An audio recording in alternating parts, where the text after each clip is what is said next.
The Resistance is scattered. The Jedi are all but extinct. The First Order is the dominating presence in the galaxy. And the Skywalker family is front and center in this story, which is the 8th of 9 films in this continued saga. Does Star Wars The Last Jedi actually deliver on a story that's familiar but fresh? Or are we going to need to blast this film like Alderaan? Let's dive in and take a look in this review. So in general, unfortunately, this film wasn't really paced that well. The story at the very beginning is sprinting to tell us who the major players are in this movie and what their roles will be. Then it slows down quite a bit once we actually get to the island with Rey and Luke. There's also the hacking sequence, which takes place that involves Finn and Poe and a newly introduced Rose. And they actually have to travel to a distant planet across the galaxy to find a hacker that was recommended by Maz Kanata. And that distant planet that they find that has a casino on it, that entire segment of the film actually felt like it was just straight up ripped right out of Fifth Element. This movie is a lot of plot building, but it's also kind of not plot building because when the movie ends, it doesn't end like a typical movie would. That's part 2 of a 3-part series. And it feels like that is literally the ending. And now we're gonna have like a separate trilogy that's going to spin off of the ending of just this particular film. Another curious thing is this film actually lets us know that Leia knows how to use the Force more than just her ability to kind of sense and communicate with Luke across the galaxy, but they don't really go into the why she knows how to do this. It's just kind of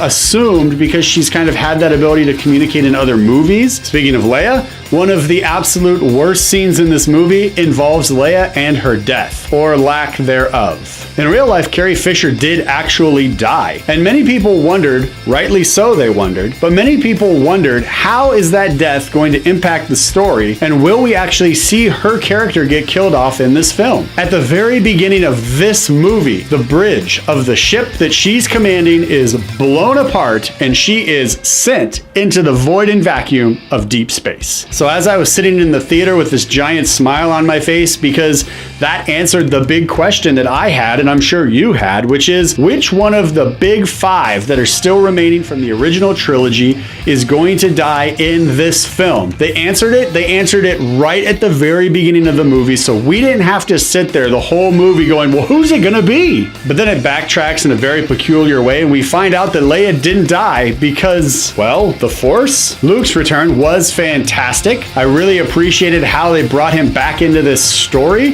However, there was a lot of screen time that was actually wasted on his character, which surprised me. In all honesty, I really don't need to see Luke spearfishing on this secluded island. Let's get on with the story, move the plot forward, please. However, despite some of those weird sequences that I felt were kind of unnecessary to the overall story about his day-to-day life on the island, I will say that his character from introduction to the end of the film, I feel had the most special moments peppered throughout, and I also thought was told the best. Mark Hamill actually delivers on a performance that shows incredible and dynamic emotional range, and because of that, I could not be happier with his performance. So at the end of the film, we actually see Luke just kind of staring off into a sunset, and for me personally, I took that as a sign, as like a metaphor, that this is like the old ways of Luke are over now, and we're going to get this brand new Master Jedi Luke that we haven't really seen because of the conversation that he has with Yoda on the island. And P.S., the conversation he has with Yoda, that entire scene, probably my favorite scene in the entire film. Yoda being brought back was spectacular for me personally, and it actually felt like the Yoda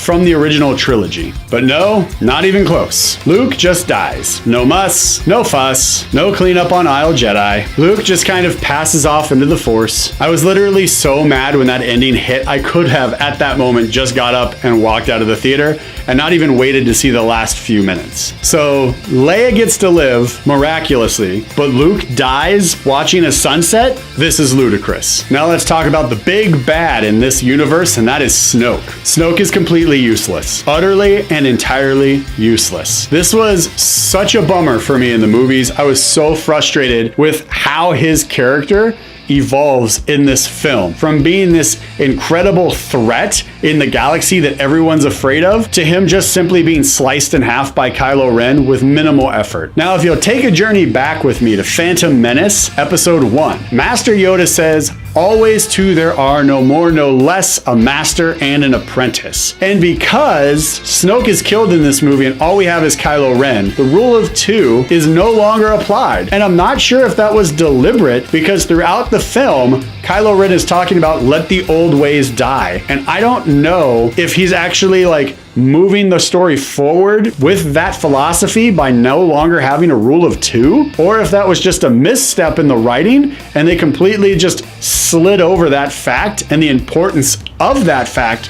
for the Sith. Also, one of the biggest highlights for me in this film was the writing, even though I've had a lot of criticisms about the writing. Stay with me. So there's a few films that I've seen that have an altered story structure. Your typical structure is Act 1, Act 2, Act 3. This film, just like Minority Report, the ending is a little bit stretched so that it doesn't feel like it's Act 1, 2, and 3. Instead, it feels like it's Act 1, 2, 3.1, /3.2. It's this type of storytelling where it feels like the movie is about to end, and then there's just a little bit more that's tagged onto that third act to really build out the ending to make it much stronger and more powerful and impacting. And because of that, and the way that the writing actually led to that, even though I had issues with other aspects of the writing, they did this aspect of the story structure very well, and it actually elevated my enjoyment of the film a lot. And even though I absolutely hate the fact that in this movie Luke dies and Leia lives for some reason, the ending, that extra little bump we get, instead of 3, we get 3.1 and 3.2, as I just stated, that extra little bump gives us 2 incredible lightsaber battles, which I was eating up when it was happening on screen. They're both fantastic. The end of the movie, that whole third act, is just action, and it is spectacular. Also, we get to see a couple big starships blow up when, towards the end, one of the giant ships blows up. Both times I saw the movie, it got an audible gasp from the audience. It was that good. Star Wars: The Last Jedi is playing at your local movie theater right now,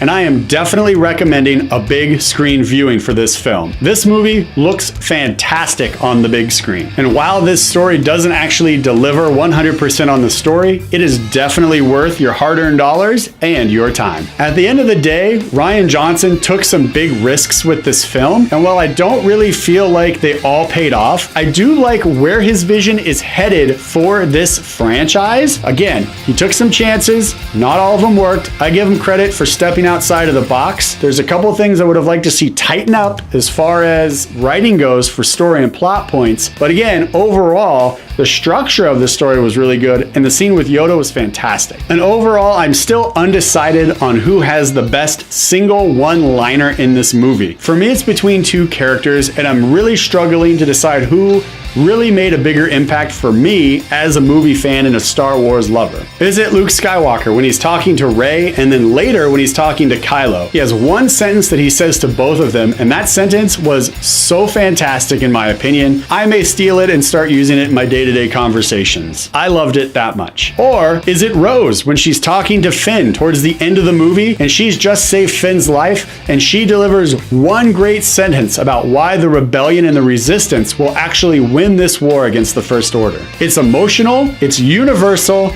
and it is incredibly true to real life. Star Wars: The Last Jedi is playing at your local movie theater right now, and it's getting at least one high five from this guy. Check it out.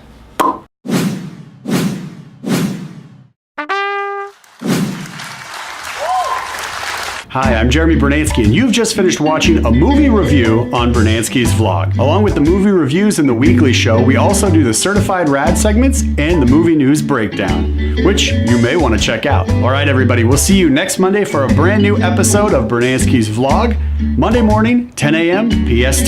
See you there. Have a great week.